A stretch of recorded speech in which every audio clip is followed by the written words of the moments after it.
Hello, and welcome.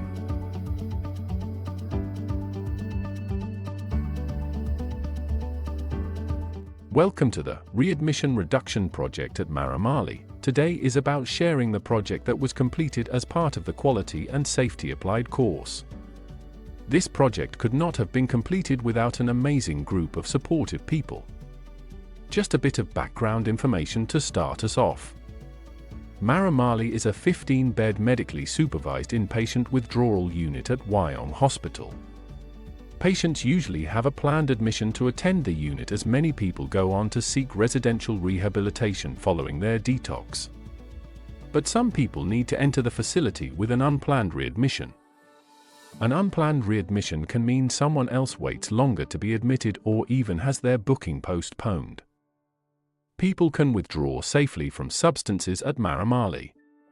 Be that illicit or licit substances, such as alcohol, or opioids, methamphetamine, and sometimes cannabis. The unit is staffed 24 hours a day by registered nurses, and a medical officer is present Monday to Friday, and on call after hours and weekends. Patients stay on average 5 to 7 days, depending on the substance they are withdrawing from. Maramali is very proud to offer patients a supportive, non-judgmental, safe and respectful environment to make changes now. I would like to give you some more information on the project and the processes used to support the change.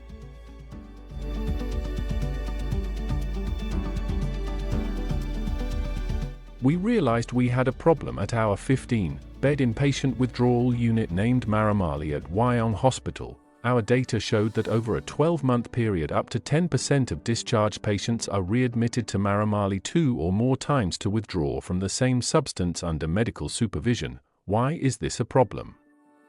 We have high demand for first-time patients. Their wait for admission is longer if beds are taken by previously admitted patients. We know some readmissions cannot be avoided, but that doesn't mean we don't want to try and support patients not to return. As perfect as the environment is at Maramali thanks to the wonderful care the whole team provide, most patients don't want to come back to Maramali either.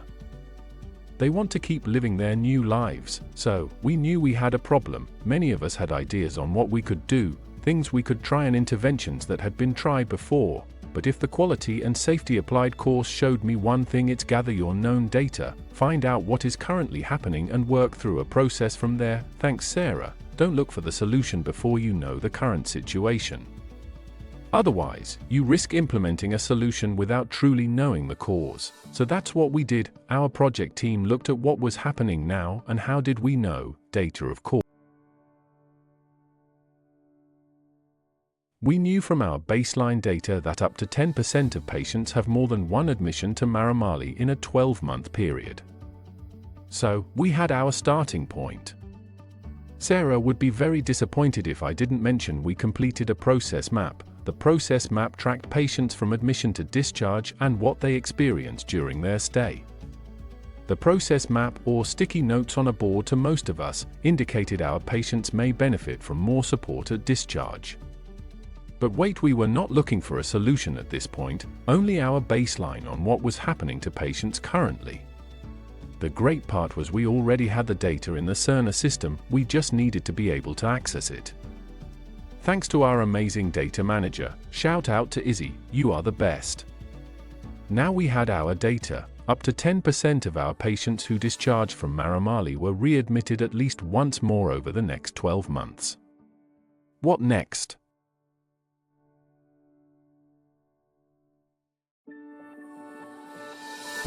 We used the bones of a fish to work out our cause and effect. Pewee stinky work right. But don't worry, the fish wasn't real. The fishbone diagram showed us that some patients, mainly those who had withdrawn from alcohol and started a medication for abstinence, need a little more support when they leave detox to maintain their treatment goal and stay out of hospital. Now we had our cause, we could really start to work towards a plan, not just any plan, but a plan we would work out, implement, revisit, and see if we had the right idea. I should actually clarify, a fishbone diagram helped us identify causes and effects.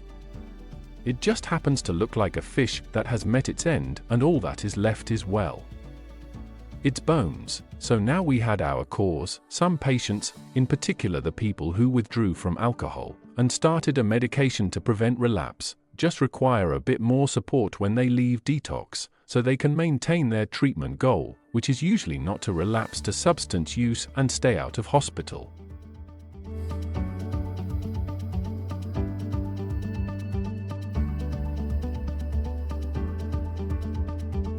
What do? We don't have extra funding for this project.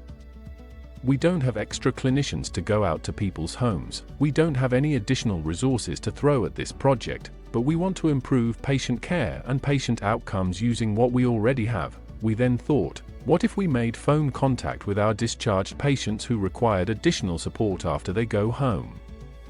Our doctors were able to set aside a few hours 2 days a week to do this, so no extra people or resources were needed. Then came our PDSA cycles.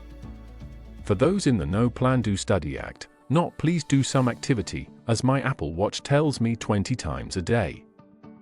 We had hit the jackpot first time. What they were doing was working. Each patient who had withdrawn from alcohol, had started a medication to help them not return to alcohol use, was consenting to start counseling, and finally wanted our support, was offered a phone call after discharge. During the phone call, our doctor asks the patient, has everything been going okay? Have you found a doctor in the community to take over your scripts? Did you see your counselor? All these questions allow for interventions to take place in the community rather than having to be readmitted to Maramali because they have relapsed to alcohol use to cope. How do we know our trial was working? The patients who were receiving the phone calls are not coming back. While we miss our patients coming back 2 or 3 times, we know they achieve better healthcare outcomes when they are supported to not return to the inpatient environment. What other changes have we seen so far? Patients are reporting feeling better supported in the community. They feel supported without being managed. This means patients maintain their autonomy, but have access to a professional to guide them when they are unsure what to do next.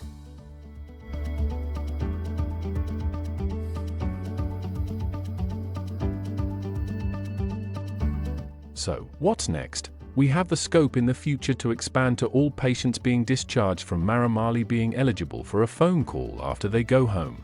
We have our standard operating practice document, so the project is not person-dependent moving forward. Our SOP says who will do what, and importantly what will happen if something changes or even goes wrong. Part of our solution is planning for the future. We acknowledge that some people do need to return to detox, and that's okay. We are not asking for a 100% no readmission rate. It's too early for us to know by our data our specific success percentage, but we know it's working.